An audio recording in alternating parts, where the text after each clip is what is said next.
আমাদের টাকায় সরকার চলে, আমাদের টাকায় গাড়ি বাড়ি করে, এবং আমাদের বাইরে যদি লাথি মারে সেই অটো যদি বন্ধ করতে আমরা কি করে চলবো?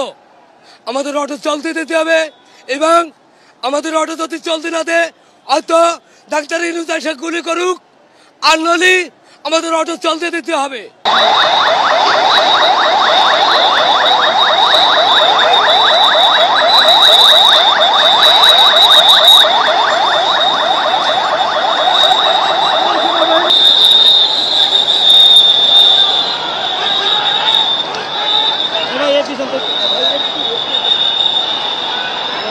ভাই একটা করে বাড়ির মনে 5টা 7টা করে খানে আলা, বোঝেন, একটা করে বাড়ির 5টা 7টা করে খানে আলা।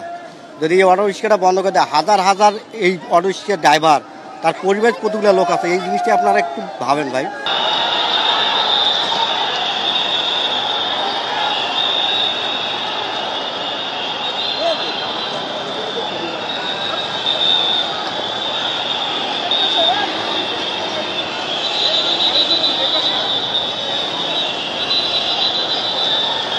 কোর্ট থেকে রায় দেওয়ার পর মানে যারা যারা গাড়ি নামাইছে প্রত্যেকটা গাড়ির ব্যাটারি নামায় নিয়ে যেতেছে, কোনো গ্যারেজ থেকে গাড়ি নিয়ে চলে যেতেছে। তো গাড়ি যদি একটা গাড়ি যদি নিয়ে চলে যায়, আমরা একজন কিস্তিতে গাড়ি টাকা নিছি, একজনে 1 লাখ 1.5 লাখ করে টাকা নামাইছে, একটা গাড়ির দাম 80,000 90,000 টাকা।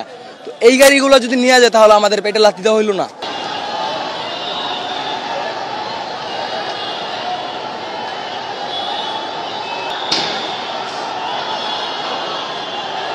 দলিল করে দিতে হবে যে আজ আবার 2 দিন পর আরেক সরকার আসবে, এসে কবে অটো বাতিল, অবৈধ। এখন অটোটাকে এখন বৈধ করতে হবে। আমরা তো অবৈধ আনি না, আমাদের রুটে চলা, আমরা আনছি অবৈধ, আমরা তো চুরি করি না। আমরা এখন আমরা চাই আমাদের অটো এখন বৈধ করে দিতে হবে।